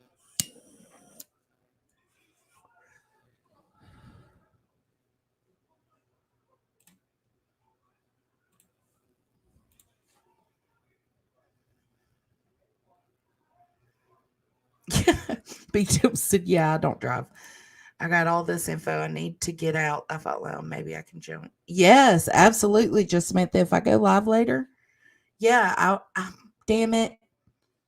If I wasn't getting off at 5, but I got to get off and cook dinner. Not doing driving Miss Jones around here. But yeah, maybe we could go live tonight. I'll have to see what the YouTube streets are looking like.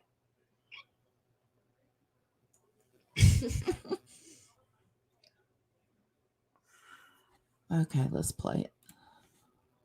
League described him to Fox News Digital as patient and goofy, meticulous with his work. Heuermann was the president of his own architecture firm in New York City, so pretty successful, and his 26-year-old daughter Victoria worked for him. At least outwardly, Heuermann appeared to be a family man. He's married, and along with Victoria, he and his wife Asa have a special needs son.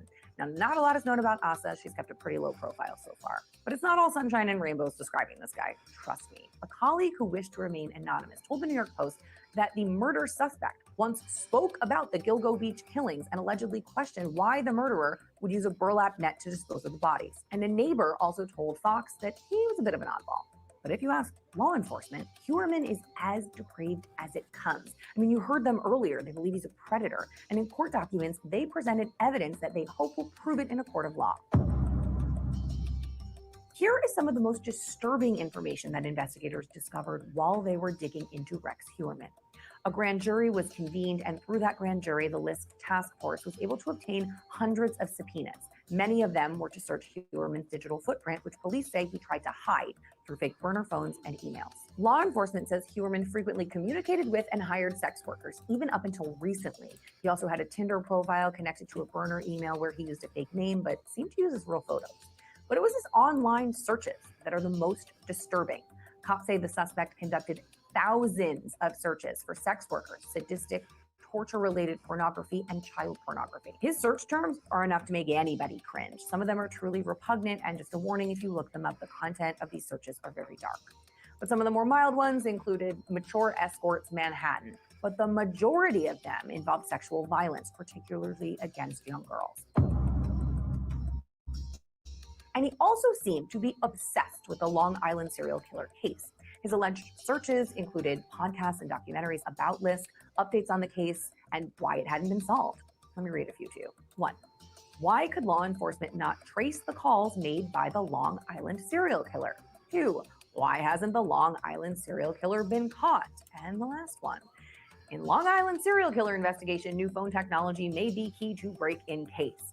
Now, he also searched the names of the victims and their close relatives and viewed hundreds of photos of those victims, the Gilgo Beach Four. Police said he looked at the images compulsively. One of his other alleged searches was for John Dittroff. That's a convicted killer who was once suspected of actually being Liz. Now, the searches were all done in connection with a burner email account, and police say that at the time of his arrest, he had a burner phone on him that was connected to one of those emails. I mentioned earlier that this case had been cold for about a decade and only heated up once that task force was created in 2022 and the Gilgo murders became a priority. Prior to that, there had been widespread criticism of law enforcement and their handling of the case. Now, these victims had all been first reported missing, and investigators are accused of basically putting the cases on the back burner because they were sex workers. A local reporter for the Long Island Press penned this scathing headline a few weeks before the bodies of those missing women would be found dead. Lost girls. When women go missing on Long Island, some matter, prostitutes don't. But once the task force was formed last year, it only took 6 weeks for Heuermann's name to come up for the first time. And the task force was pretty intricate. Investigators, lawyers, forensics, the FBI, different police departments, all working together to solve this case. But the key to understanding how the task force honed in on their suspect, we have to look at the crimes themselves. Specifically, how were the victims chosen? How did the killer interact with them? How were they killed and then disposed of? And finally, what did the killer do after? The disappearance of 23-year-old Shannon Gilbert was the catalyst to the whole Long Island serial killer case, despite the fact that she isn't believed to be a list victim. Like the other victims, Shannon was a sex worker. In 2010, she traveled from her home in New Jersey with her usual driver, who sort of served as her protection. He brought her to a remote neighborhood in Long Island to meet up with a job. Now, she ends up disappearing under mysterious circumstances. Shannon's case is a complicated one, and diving too deep into it will only serve to really confuse matters, as tragic as it was. She did die, likely that night, but her death has been ruled as accidental. But the reason it is significant to the Lisk cases, despite her not being a Lisk victim, is because an off-duty detective was searching for her with his police dog, kind of doing a search exercise. His name was Blue, and Blue alerted him to human remains. That is when the first Lisk victim was found. Now, when that first set of remains was discovered, cops immediately believed that they had finally located Shannon, only they hadn't. The body was identified as another missing sex worker, Melissa Barthelemy. 3 more bodies, all sex workers, all petite women, would be discovered the next day in that same area of Gilgo Beach. Maureen Brainard-Barnes, Waterman, and Amber Costella. The victims were all disposed of in the same way. Their bodies were bound at the head, midsection, and feet, and they were wrapped in a camouflage burlap, the type that you would use for duck hunting. The corpses were all in various states of decay, indicating that they were not killed at the same time, but there was physical evidence left on the bodies of these women. At this point, it was clear to law enforcement that they had a serial killer on their hands. Murdering sex workers, unfortunately, is nothing new.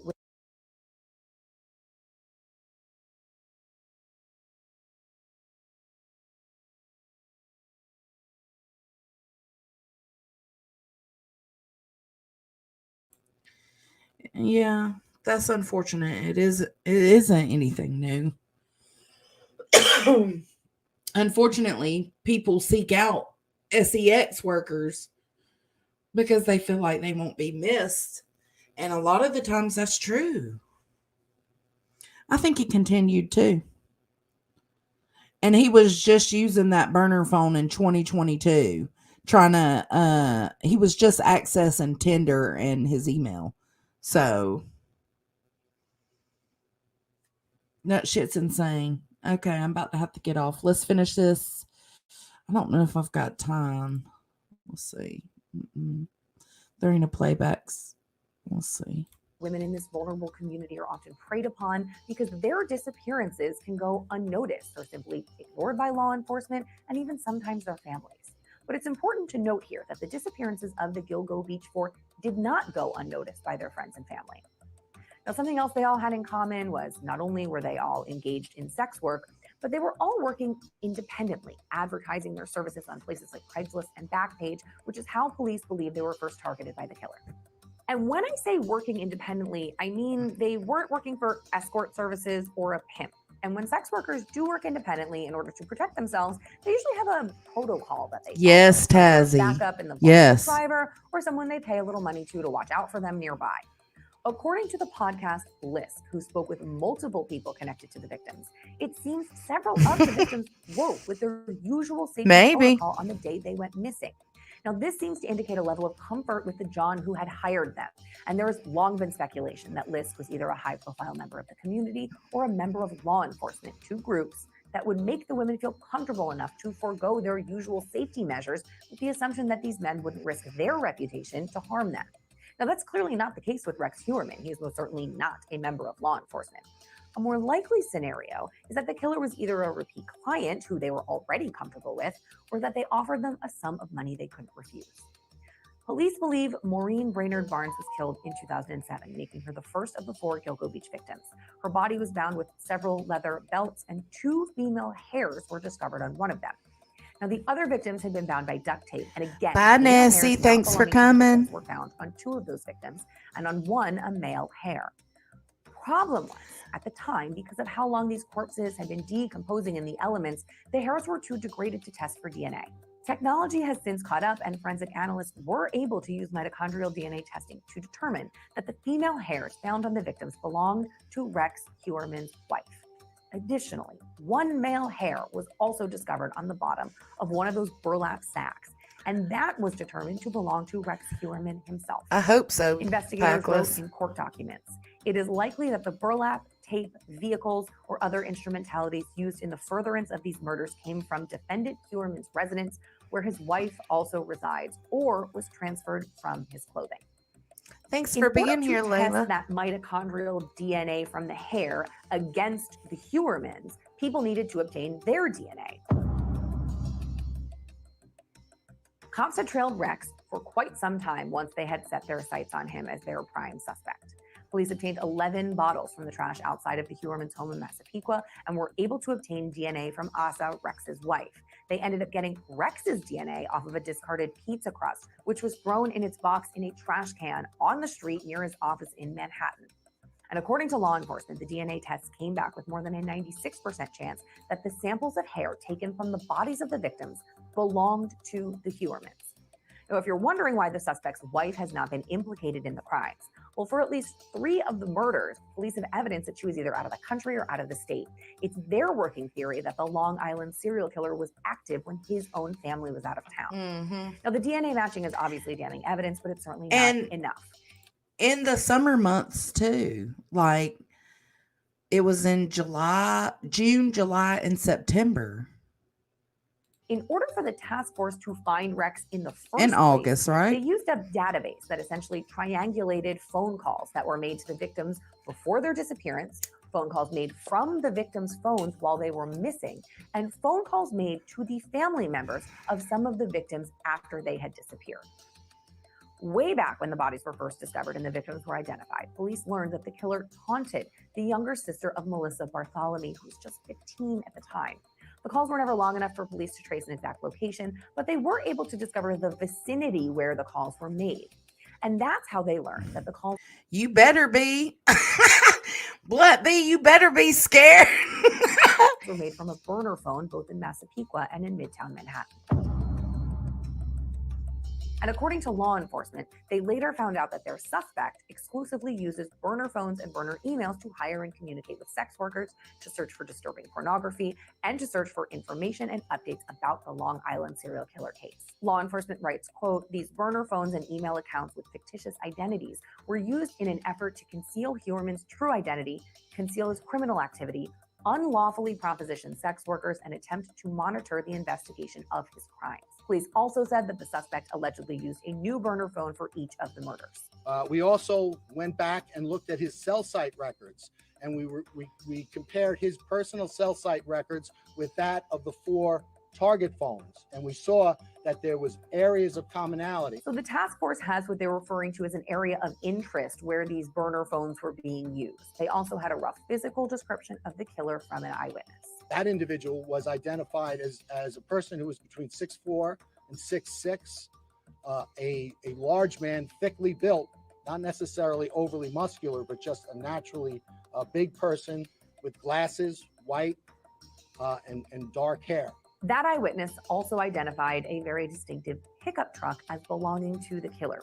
It was an early model Chevrolet Avalanche, and after some digging, police discovered that Rex Heuermann had that exact truck registered to him. Now, if you are at all familiar with this case prior to this recent arrest, you'll know that the 4 bodies of the Gilgo Beach victims are not the only bodies that have been found along that stretch of highway in Long Island. 6 other bodies were found in the same area between 2010 and 2011, so not long after those first 4 women were discovered. The way they were found and how their bodies were disposed of doesn't fit the same signature or MO as List. However, those cases are still being investigated in connection with Rex Heuermann. And as I mentioned earlier, he is still the prime suspect in the 4th Gilgo Beach victim's death, Maureen Brainard-Barnes.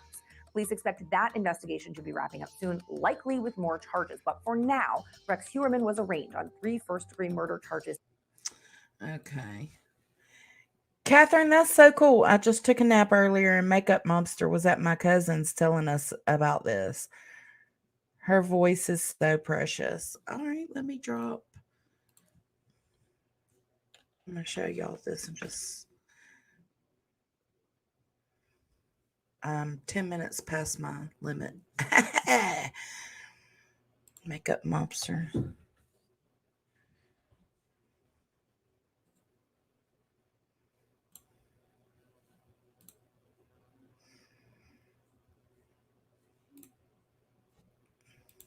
I'm assuming it's this one. Y'all make sure to go check it out.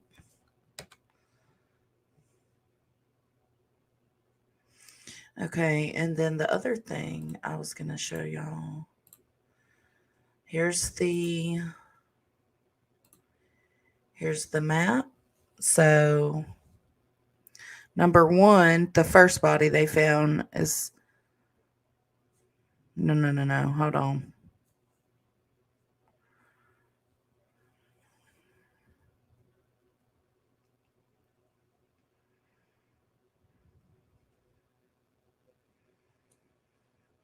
Okay, so there's one Melissa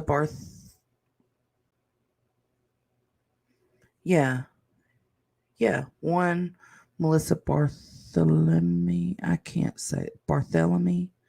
Number 1 is Melissa Barthelemy. Number 2 is Amber Costello. Okay, this is in the order in which they were found. Okay. Number 1, Melissa Barthelemy, December 11th, 2010. Amber Costello, December 13th, 2010. So they found Amber and Maureen Brainard-Barnes on the same day. So Melissa, Amber, Maureen. Megan Waterman was found, on the same day too. And then those were all in December. And then you got April, the Asian male. Okay. Nope, he's not. Okay, so 1's Melissa, 2's Amber, 3 Maureen, 4 Megan, 5 Jessica Taylor was found on March 29th, 2011. Valerie Mack was found on April 4th, 2011, as well as the toddler. And then the Asian male was found on the same date, but after they were found. That's crazy. And then one more I'm going to show y'all. Let's see. This is the picture of the doll they were taking out of the house. It's like in this little glass cabinet. I don't know if it's anything substantial. I mean, they're taking it out of there for a reason, but I don't know. It's like a doll sitting on a chair with blonde hair. This is the hair. So because it says...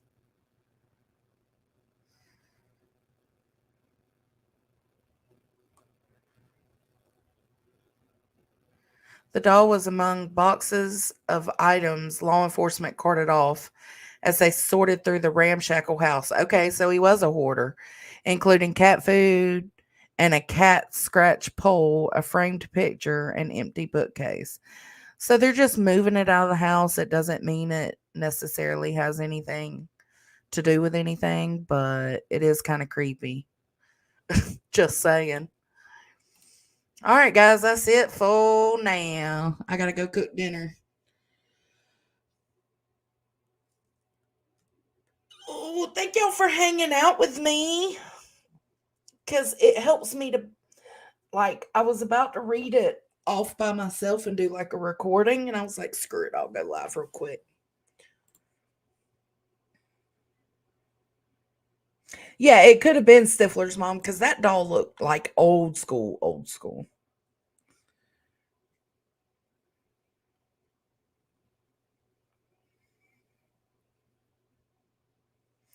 All right, guys. Thank y'all for hanging out with me. I will catch y'all somewhere on these YouTube streets, I'm sure. There is so much crap going on. So I'll catch you on the flip side. If I decide to go live tonight, Samantha, I will let you know.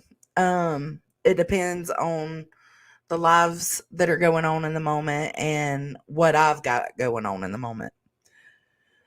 All right, guys. I'll see you later. Bye.